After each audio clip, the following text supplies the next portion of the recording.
Hello, my name's Sam and I'm impatient and I need help. First of all, apologies for the state of me. I've just finished work. It is 7:20 in the evening and I had a parcel in the post today and I'm way too impatient to fit it at the weekend. So you're going to have to deal with me in all black trackies and a jumper. It's freezing out in the garage. So I might go and put my hat on actually. So what came in the post? 2 sets of these, one of these, which some of you will know what that is, some of you won't have a clue, with the name accompanying this. And I also got 2 of these. Some of you will know from watching my previous videos, but I had what I call dick lights on my previous bike, which is the Tracer 700. I've been dying to get some on this beast, not for any reason, like there's no issue with the light provided by that enormous front end. I've got to try and think of excuses as to why I've just spent this money on these lights. I really didn't need them. I really didn't, but I just wanted them. So the reason I haven't bought them yet is because this beast, along with a lot of the other bikes that are sort of adventure bikes and whatnot nowadays, are all canvas system bikes. So as soon as you bolt on an aftermarket horn, the dashboard kicks off and goes, there's a massive problem, you've got no horn, because it's trying to draw more ampage. I went to the Motorcycle Live event at the NEC in Birmingham. I spoke to Steve from A Bike Thing. I'll put something on screen. So on Steve's stand, he also had Hex Innovate. They've just released this. So this is for the 2021 KTM Super Adventure S and the 2020 onward KTM 890. And this thing basically allows you to bypass, not really bypass, but sort of have control over what ampage goes where. Steve from A Bike Thing fits his own and the fitting looks very complex, so I mean credit to him, but I thought I'd give it a go. For the average, I would say Joe, but the average Sam, this might be a 2 or 3 part video depending how late it gets and how much I mess up. Theoretically there should be 3 main parts to this. It's got to be wiring it in. Part 2 would be fitting the Denali lights with the mounts that I've ordered as well, and then part 3 would be essentially setting up the Hex EZCan. Just as a rough example, you could have the lights at 20% in the daytime, you could have them at 50% at night time, and to go to 100% when you put your full beams on. This all goes through the standard bike switchgear, so when you flick on the high beam, all the lights come on, stuff like that. You flash, you can have the lights strobing or pulsing when you hit the horn. There's loads of different options, which is really, really good. Before we go any further, I'm going to run you through what's actually in these boxes. If I get fatter halfway through, it's because I couldn't be bothered to cook dinner, so I've ordered a Domino's. Because it's a bit chilly. I want to give a shout out to these guys, which are XCP Professional. They saw my video, which I'll put over here somewhere, on the XCP rust blocker spray on the Tracer. The MD sent me a message and just went, mate, thanks for doing the video. Have you tried the chain lube? And I went, no, I haven't. He sent a chain lube, a degreaser, this hat, a chain brush, some microfiber cloths, just like a huge little gift box. It was amazing, so I thought I'd give him a shout out and say thank you for that. But yeah, anyway, let's get to it. We've got the Hex EZCan. This is an additional wiring kit because I'm going to fit my Denali Soundbomb horn, so I don't know whether I needed that or not, but we'll see. Let's get into the Hex box. Hex box. It's like a Dutch Xbox, isn't it? There we go. That is the Hex EZCan itself. These 2 go to the battery. You've got your red and your ground. You get 4 different circuits. So that's the main module itself. You've got a load of blanking plugs for any of the Hex ports you're not using, a load of zip ties and whatnot. Now we'll take a look at the lights. These are Denali S4s. I didn't want to go way too big, and I thought this was quite a nice size, and also they're square, so they're sort of fitting quite nicely with the bike. So as you can see here, they are really well built. Ironically, there's a video on my channel earlier about getting cheap auxiliary fog lights, which I've got on my girlfriend's bike, and I've completely gone the other way. As you can see, they're full LED, and as you can see in there, I'm not sure if you can see, but there are these 2 on the top are clear lenses, and these 2 are like, I can't remember what you call it, but it's essentially like the bathroom window type lenses. So I think that's more for a spreaded pattern. These are more for like a direct pattern. And then you obviously got the mounting point here and a lead which plugs into the hex. Essentially you've got the bike there, and I think they're roughly going to sit one there and one there.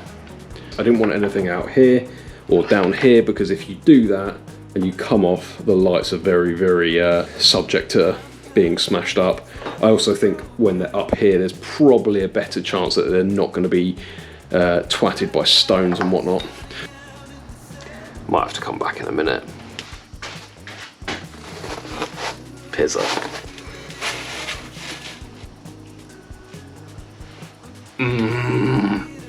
All in all, my total purchase price on all of this was £420. That includes both of the Denali S4 lights, the Hex EZCan, the 2 mounting brackets, and the additional wiring loom. Postage was obviously free, and it turned up in, I think it was just under a week. I think I ordered it like last Wednesday, Thursday, and it's now Wednesday when I'm filming this. Steve's been at the bike show for the last 2 weeks, so the fact that he's managed to get it out whilst he's been there, I mean, kudos to him. So enough rambling. I'm going to finish my pizza. Let's get messing up my bike, shall we? Taking my bike apart and screwing stuff up. What I highly advise doing is keeping track of where each bolt comes out. A lot of people put holes in paper or cardboard to keep track. To get the middle section off that I mentioned a minute ago, you do have to take out the charging sort of phone connectivity port. That is held in by 4 bolts, and then you obviously have the connector that runs in there. Bear in mind when you take out the tank bolts as well, this does come up, leaving access to your tank. So I would advise, if you're going to do that, put the tank bolts back in to at least hold that in place, which I'm going to do in a second. I want all the wiring to be back here, and then I run the wiring from here all the way along the frame, underneath all the panels. The other thing I want to make sure is, because this is going to be serviced at KTM for the major services, I want to make sure it's easy enough for them to take apart and put it back together without having to bodge it, kind of thing, and them having to work around my bodge. Ladies and gents, I'm slightly nervous. Welcome back.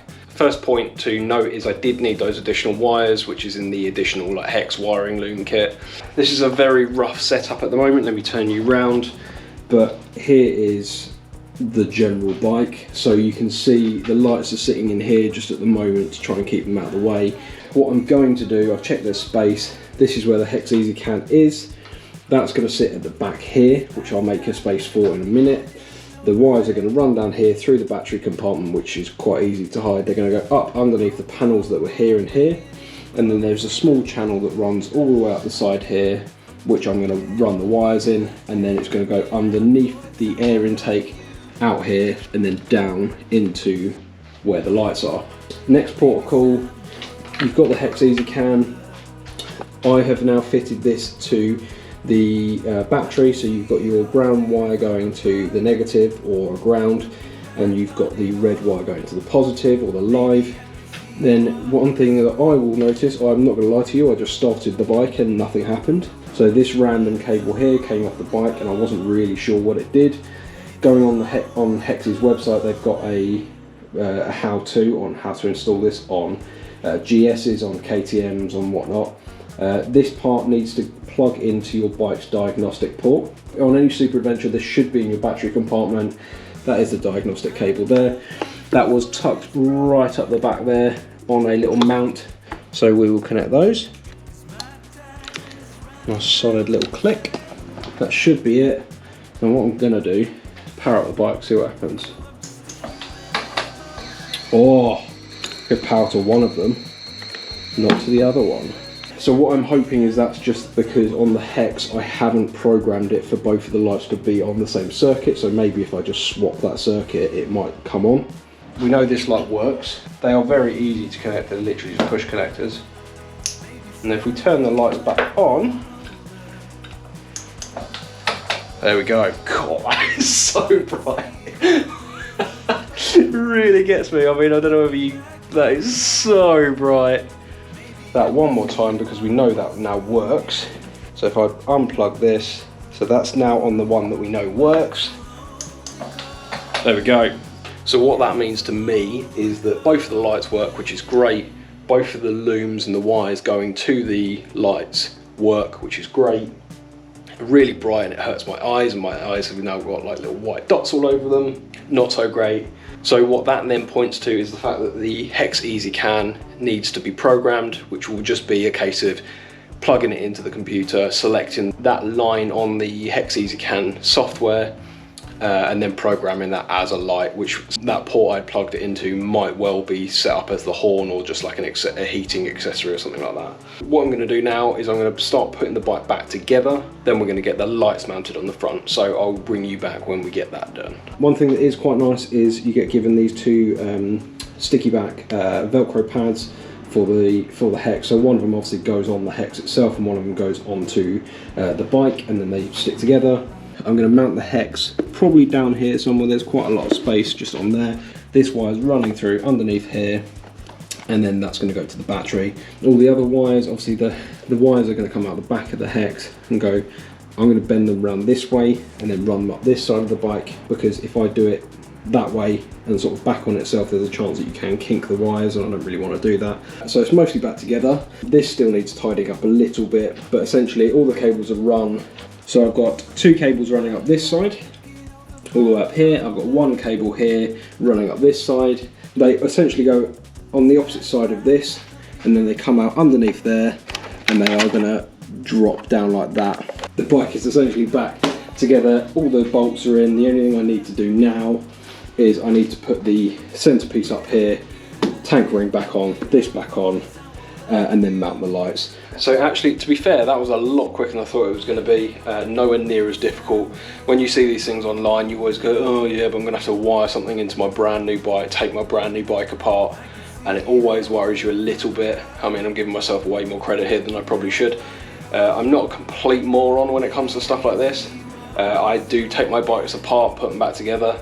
This is really self-explanatory, which is nice. Probably the next episode I do on this will be the programming it and like a test. I've essentially used a Torx T25, if you can even see that, for most of the things on the bike.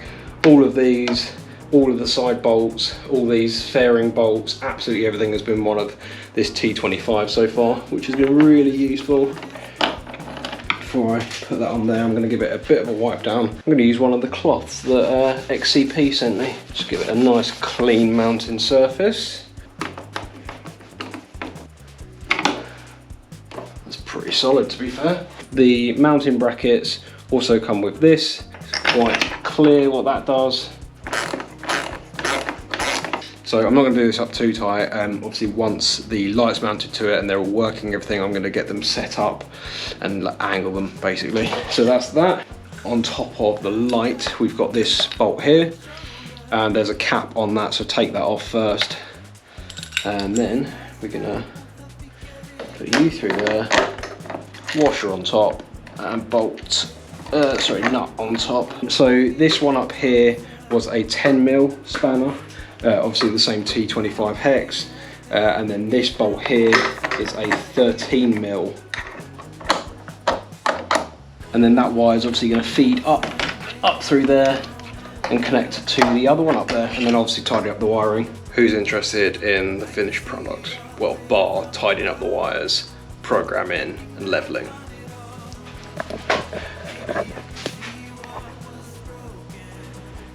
Oh yeah. What I actually ended up doing, you might have noticed this, or keyboard warriors would have already put it in the comments, but I had these bolts here facing forward, so it brought the lights out. So what I've actually done is I've turned those around. Still got plenty of clearance on the forks. You lot might get blinded by this, but here's a bit of a moment of truth. For complete transparency, I haven't programmed anything yet. This is just plugged into the Hex EZCan. I'm going to press power.